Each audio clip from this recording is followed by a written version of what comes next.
LR, the liberal redneck here, coming to you from a country that has major problems when it comes to money and the American political system. In any other country, it is called bribery, but in the USA, it is known as lobbying or purchasing the government. Similar to the way the NRA bastardizes the Second Amendment to suit their objectives, lobbyists use the First Amendment to certify their right to address their government representatives with their concerns. The problem occurs when vast amounts of money enter into the equation, because nowhere in the First Amendment does it guarantee the right to use money as a bargaining tool when addressing those government representatives. Elected officials are particularly vulnerable to large financial contributions since they spend millions to win an election for a position that pays pennies in comparison. Our representatives in Washington generally spend much more time, trying to raise money for their next election than they do performing the job they were sent to do there in the first place. This is not an idle statement, but a cold, hard fact. This contaminates the entire system and violates the pact between voter and politician.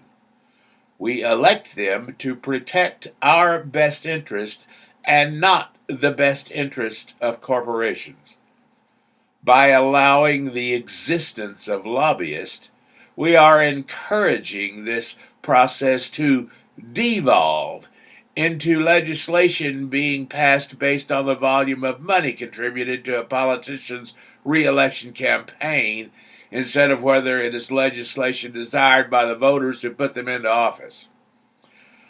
When coupled with atrocities such as Citizens United that allows unlimited donations from secret political action committees, we, the people, end up with a government bought and paid for by special interest groups instead of a government elected by the people. This is intolerable, and in no way reflects the form of government created by the framers of the Constitution. We must go back to our roots by eliminating money from the political process. The older and many times wiser heads, like those in the United Kingdom, for example, do not allow paid political advertising in their broadcast media. We must do the same, and more, or face losing our democracy entirely. Make politics about issues instead of who has the most money. You can reach me at theliberalredneck@gmail.com, and you can visit live with me, the pagan goddess and the progressive Christian, on our weekly wrap-up every Friday at noon Central Time on blogtalkradio.com/theliberalredneck.